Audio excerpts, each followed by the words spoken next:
Greetings, people. It's Mr. Pull the Trigger yet again on another episode of the Enlightenment series. On this chapter, I want you to listen to another testimonial of Mr. Makhado, the former charlatan, the one that went to Nigeria to get occultic powers, to get supernatural, dark spirit, inspired powers so that he can come and confuse believers here in South Africa and all over the world. He went to get, powers. He went to get initiated into some ritualistic, occults, so that he can have some sort of power. In these churches, it's always about competition. Who has more congregants, who has more power, who's doing more miracles, who's doing more gimmicks and stuff like that. It has nothing to do with God. It has nothing to do with Christ. Whoever makes more impact, whoever makes more waves on the Christianity landscape gets to be the one to be talked about. And that's what they all want. So listen to his testimonial. And to those of you who still believe that what we're talking about here is nonsense, it's up to you, people. It's up to you to believe what you want. But the reason why I keep sliding in these testimonials from Makhado is so that I can enlighten most of you and give you a basic understanding that these things actually exist, these things actually happen. And most of your prophets, they are likely to have gone through the same process, the same initiation process. Most of your prophets could have acquired the same powers and are actually operating under the same occultic spells. So those that still remain not to believe, it's up to you. But we are not going to stop giving you this information for you to make an informed decision, whether you keep following them or whether you depart from them completely. But every decision that you make, it's going to affect you, it's going to affect your family, and it's going to affect everyone around you. But it's still up to you. We can't really force this onto you. There's an African proverb which says, one man can take a donkey to the river, but 10 men can never make that donkey drink the water. If you get it, I hope you get it. We can't force you to absorb the truth. We know the truth is a bitter pill to swallow. And most of you, you don't want to know the truth because you've already made yourself comfortable in these occultic, churches. You've already made yourself believe that this is the way, and to divert a man that have already made a commitment, a man that has already given their all to these false charlatans. It's not easy, but that's why we keep on repeating and keep on giving you more information until you make an informed decision about the route that you want to take, whether you want to follow the true Jesus Christ of the gospel of the Bible, or you want to remain subscribing and affiliating to these charlatans of the dark spirit. The choice is all up to you. But listen to one of his confessions, and I hope it opens your mind. It enlightens you. Don't be defensive. Just listen. And tell someone that the truth is being spoken here. Don't forget to like, subscribe, and become a member of this community as we make a declaration and put an end to charlatanism. In 2022, there is no single false prophet that will evolve or that will continue. I promise you. So listen to the testimony. Before this thing can be popular in South Africa, it hit me in Nigeria. That's the reason I know how they do these things. These pastors, they take your name during the week and they go and consult to traditional doctors. They take a list, go and consult, get information, come and present it to you as a prophecy on Sunday on the pulpit. So they've inquired a lot about you. And when we finished there, he said that what I want, I must meet the witches that are controlling the world. So I wanted to check if this is real. I said, it's fine. You can call the witches. Then we organized that, no, at night I should come because I was staying closer. At night we came. You know what, Bishop? We were in a room like this. You enter. There was nobody. Literal. Then after entering, they said I must move out. They gave me the key. They locked. I stood there. After some time, they said, no. Come in. Yeah, the witches have accepted you. Come in. Bishop, when I came in... Back into the room. Yeah, it's a room like this. It's closed. It's wall. And you could see. There's just fire there, candles. When I came in, Bishop, I saw old people with white hair, wearing white, like white clothes. There were men, about 12, seated there. I don't know where they came, how they came, because they gave me a key and said, you sit there. Now, when they came, they said, these are the witches that controls the world. They are called white witches. Said, in the witches fraternity, there are two groups. There's the black witches and there's the white witches. Now, the black witches are the ones that are punishing people, like accident, like all those sickness.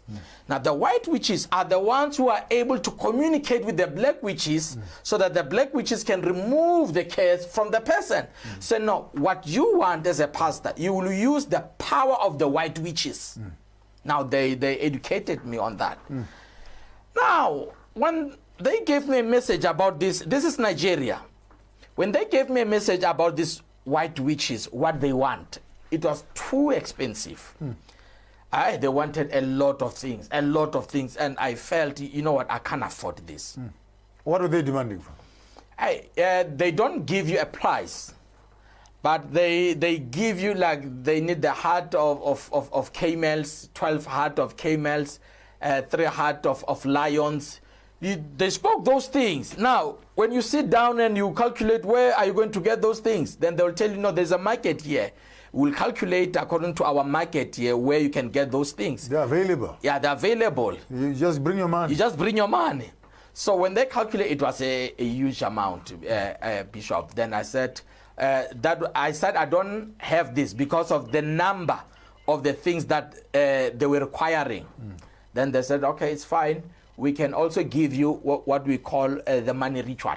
Because you don't have money, we can give you money ritual. Go and create the money. Yeah. Then you come and meet up the obligations later. Yes. They said, we can give you a money ritual now.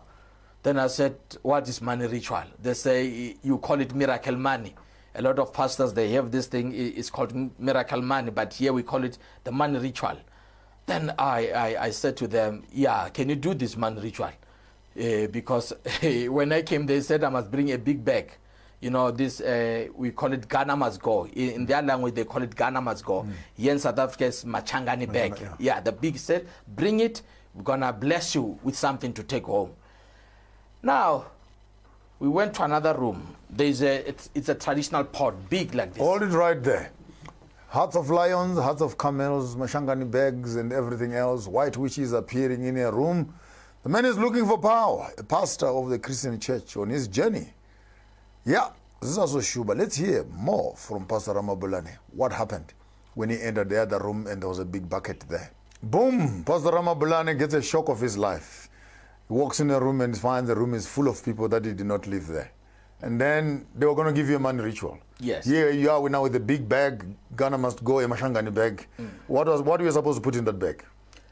In the bag, they promised that I'll put the money that the spirits will give me. So you carry the bag with you. It's still empty by then. Yeah, it's still empty. Now we are going. But this is the amount of money you're going to be carrying. Yes, they told me that you must bring the biggest bag that you can. That you can find. Yeah, the spirits will give you money. Wow. So that you should use that money.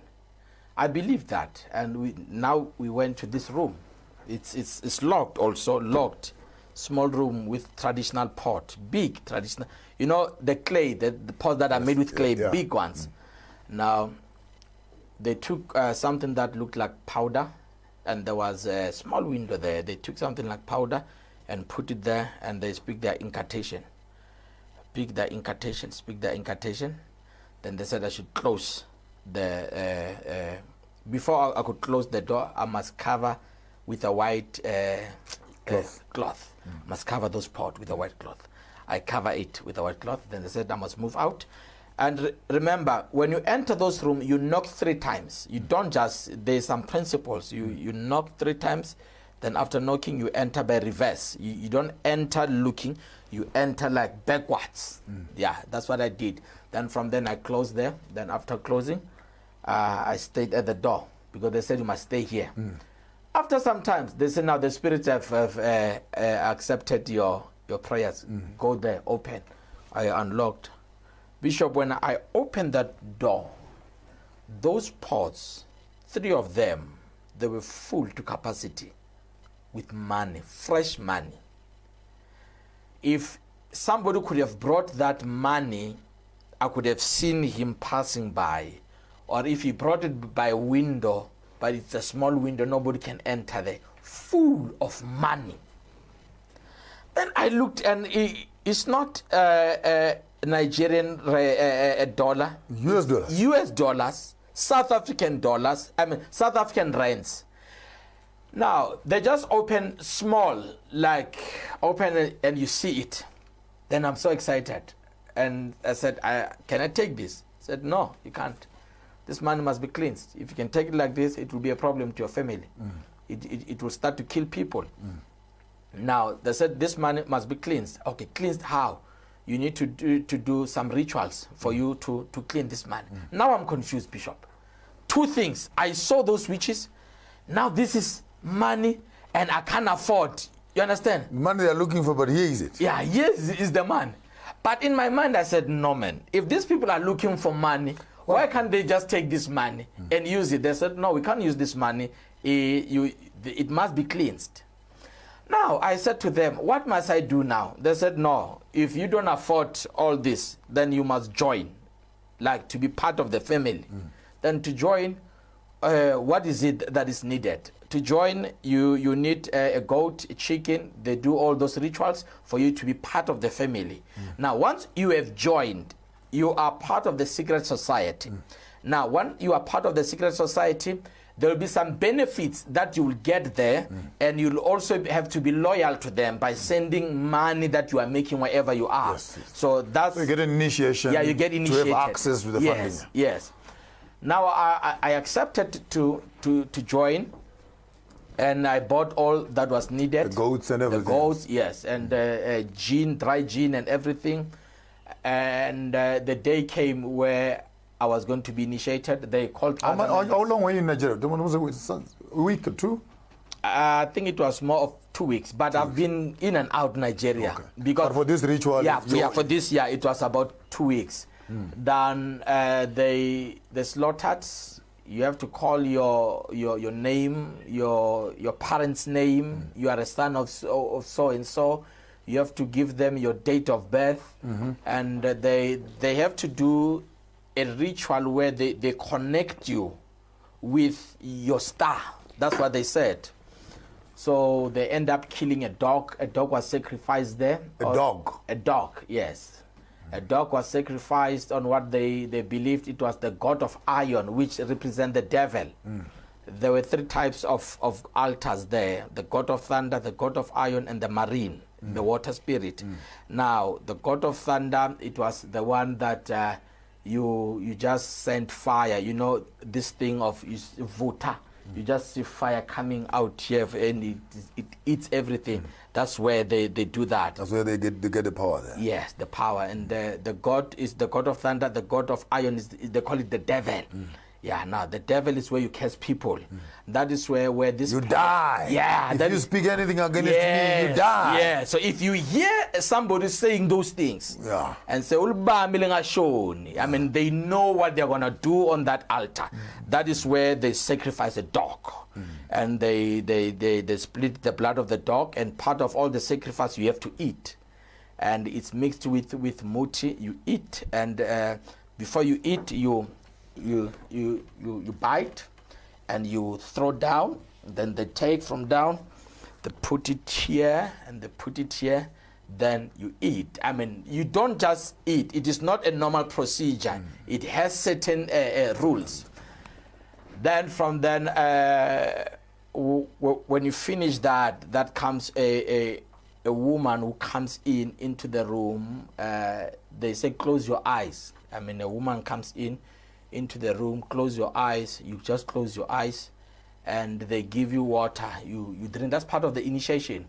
So you don't know whether this water is part of her urine or is part of maybe her armpits. But you close your eyes when that woman comes. There's a woman. She does what she does. She does what she does. She gives you water to drink. She just gives you water to drink, and you just have to drink that. And after eating a dog, why are you afraid of drinking water now? Yes.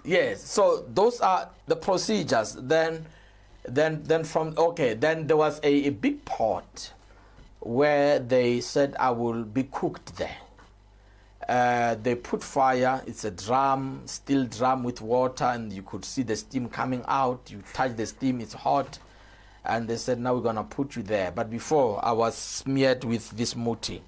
When they put me there, I could not feel the heat. The water was cold, literal cold.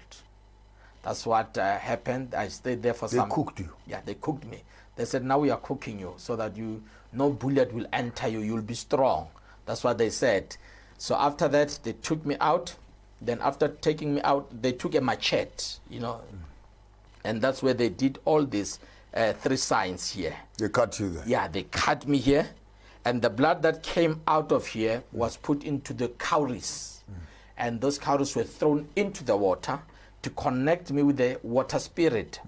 And they said, this is the sign to see But us. just show the people again. Maybe people might not believe it. Maybe zoom in there, gentlemen. Yeah, they the said- man actually literally, he has the sign of cut the on his occult. hand there of the occult. He's got 3 cuts on his hand that he Yes. got in that ceremony there. Yes. Wow.